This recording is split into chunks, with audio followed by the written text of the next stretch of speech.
Lahat tayo merong mga bagay na matagal na nating gustong gawin. Puwedeng baka gusto mong mag-apply sa isang bagong trabaho, baka gusto mong mag-resign sa trabaho mo, baka gusto mong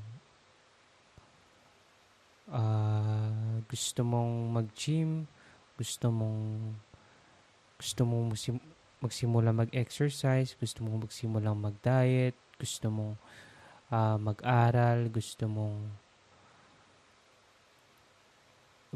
maging gusto mo mas maging baka gusto mo mas maging better na bersyon ng sarili mo. Gusto mong maging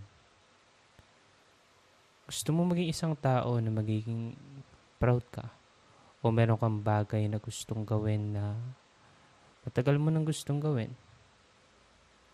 At para sa bawat tao, iba't iba 'yon. Iba't iba yung mga bagay na gusto nating gawin. Iba't iba yung mga hilig natin, iba't iba yung mga hobbies natin, iba't iba yung mga goals at dahil iba't iba yung mga goals natin, iba't iba din yung mga bagay na gusto nga nating gawin. At kadalasan hindi natin nagagawa yung mga bagay na yun dahil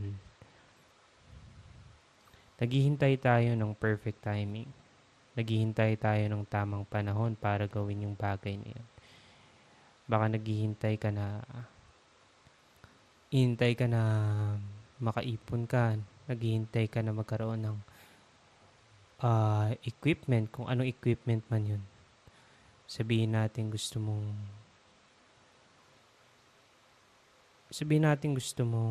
baka gusto mong mag-aral, pero nag-iipon ka muna ng pera para meron kang pang-aral.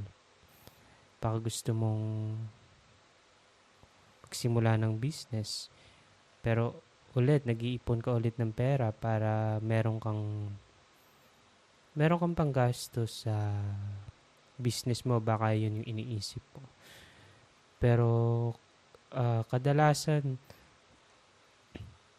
kakahintay natin ng perfect timing, kakahintay natin ng tamang panahon. Hindi na natin nagagawa yung mga bagay na yun at hindi naman talaga dumadating yung tamang panahon. Lumipas na yung ilang linggo, lumipas na yung ilang buwan, lumipas na yung ilang taon. Saka mo lang marirealize na yung bagay na matagal mo nang gustong gawin, hindi mo nagawa. Dahil sa paghihintay mo, dahil nga hinihintay mo yung perfect timing. Pero meron nga bang perfect timing? Darating nga ba yung perfect timing? Yun ang tanong. Kung darating yung perfect timing na yun.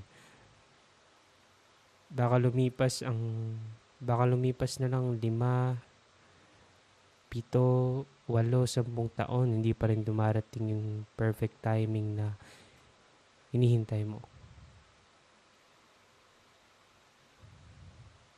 Dahil wala naman talagang perfect timing.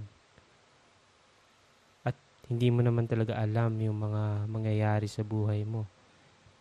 Hindi mo alam yung mangyayari ngayon, hindi mo alam yung mangyayari mamaya, hindi mo alam yung mangyayari bukas. Hindi mo alam yung mangyayari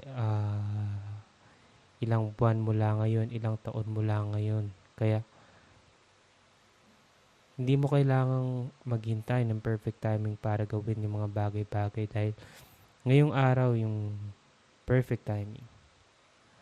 Ngayong araw yung araw na dapat mong gawin yung mga bagay na matagal mo nang gustong gawin. Ngayong araw yung araw na hinihintay mo. Ngayong araw yung araw na hinihintay mo para gawin yung bagay na matagal mo nang gustong gawin.